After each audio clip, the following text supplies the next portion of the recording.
Anche l'Inter sta pensando al lancio di una seconda squadra in Serie C. È una notizia che circola già da qualche tempo a questa parte, ma nelle ultime settimane soprattutto è tornata ad emergere con una certa forza in vista del 2024 che a quanto pare, secondo alcune indiscrezioni, potrebbe essere davvero l'anno buono per l'istituzione della squadra B interista. Non ci sono conferme ufficiali, anzi al momento è un discorso che appare ancora un po' in fase embrionale, ma sicuramente va tenuto d'occhio perché dopo la Juventus quest'anno è partita l'Atalanta, si stanno muovendo ora anche altre società che hanno manifestato un certo interesse, tra cui soprattutto il Milan, e anche l'Inter sembra ora interessata a cogliere questa opportunità. Come funziona però? Quali sono anche e soprattutto i possibili vantaggi per l'Inter?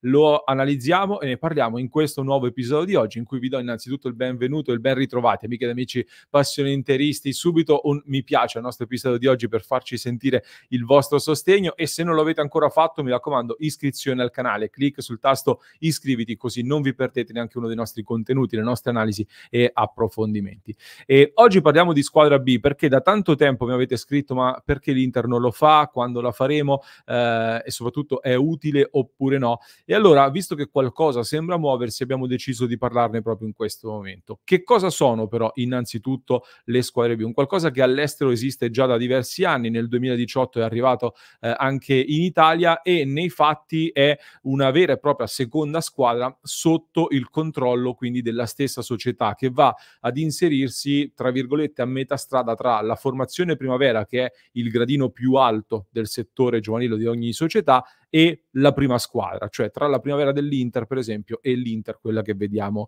in Serie A. In questa formazione vengono fatti giocare dei calciatori under 23, si è discusso sulla possibilità di abbassare l'età, ma dovrebbe rimanere appunto per gli under 23, che hanno dunque la possibilità di giocare con maggiore continuità tra i professionisti. Questo è il vero tema, quindi di partecipare ad un campionato più probante rispetto a quello primavera. Abbiamo visto molto il distacco e la differenza tra primavera e prima squadra. In questo caso ci sarebbe un passaggio intermedio. A questa formazione poi possono essere aggregati anche altri calciatori in distinta, possono andare 4 giocatori fuori quota, chiamiamoli così, che però non devono aver giocato più di 50 partite in Serie A o più di 5 presenze in prima squadra dentro quella stagione. Le squadre B poi possono, tramite i propri risultati con le altre società, partecipano ovviamente alla classifica, possono essere promosse in Serie B, ma non possono giocare nello stesso campionato della prima squadra. Quindi se entrambe le squadre si ritroveranno in Serie B, questa cosa non si può fare. Così come la squadra B non può giocare la Coppa Italia e non può essere retrocessa nei dilettanti in Serie D, nel senso che se dovesse finire ultima in campionato, per dire, verrebbe di fatto retrocessa formalmente, ma poi può fare richiesta di riammissione se ci sono dei posti liberi, cosa che in Serie C, come sappiamo, capita spesso. Come dicevo, in Italia è stata introdotta un po' in ritardo rispetto ad altri campionati a partire dal 2018 e inizialmente aveva aderito soltanto la Juventus, che era stata anche una delle principali promotrici di questa novità. Come è andato l'esperimento Juventus e quindi quali vantaggi abbiamo visto che possiamo tenere d'occhio anche per l'Inter? Innanzitutto il primo vantaggio è che la Juventus, dovendo gestire tanti giocatori giovani e non solo, o diversi profili ancora non esplosi a livello di potenziale, hanno avuto la possibilità di mantenerli comunque sotto il proprio controllo, dentro la propria squadra, e di farli giocare all'interno delle proprie strutture. Quindi inizialmente è stato un po' un parcheggio, passatemi il termine, dei vari giocatori, poi invece la squadra ha cominciato ad ottenere dei risultati in Serie C, più volte la zona playoff, hanno vinto anche la Coppa Italia di Serie C. Questo quindi ha permesso a diversi giocatori di valorizzarsi e di crescere, e inizialmente tanti sono stati utilizzati sul mercato anche per scambi e plusvalenze, poi più di recente, visti anche i problemi extracampo della prima squadra, si sono cominciati a vedere i veri frutti di questo lavoro con i diversi giocatori, e alcuni di questi sono poi approdati in prima squadra e sempre più la Juventus sembra orientata ad approfittarne, quindi da Miretti, Ling Junior, anche Fagioli è passato da lì, poi è passato anche alla Cremonese, Yildiz e altri ancora.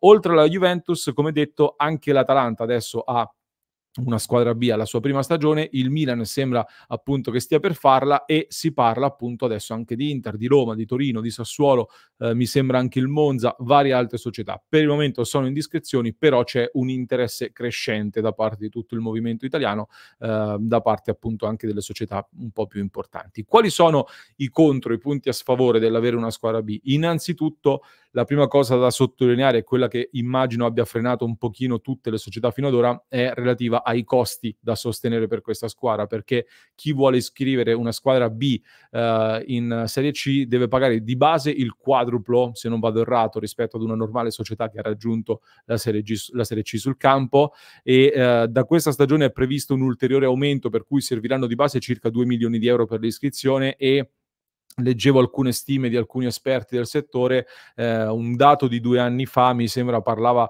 del fatto che per avere una squadra di livello medio buono, per stare diciamo ad una metà classifica tranquillamente, in modo anche da far crescere in maniera sensata i giocatori, se fai una squadra da retrocessione dubito che crescano, ecco, servono circa 4 milioni di euro all'anno, si arriva quindi ad un totale di costi medi attorno ai 6-7 milioni per fare una buona squadra con tutto lo staff, eccetera.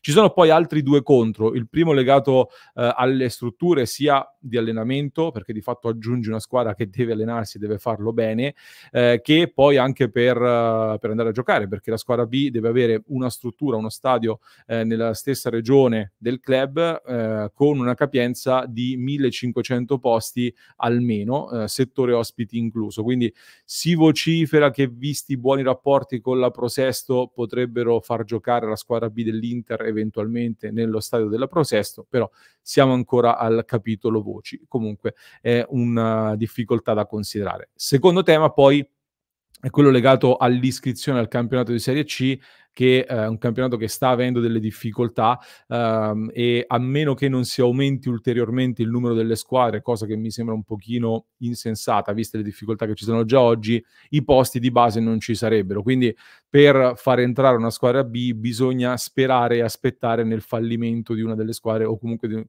che alcune squadre non vadano ad iscriversi alla Serie C, permettendo ad una squadra B di sostituirla, cosa che non è proprio una grande cosa, ecco, da fare, però capita piuttosto di frequente.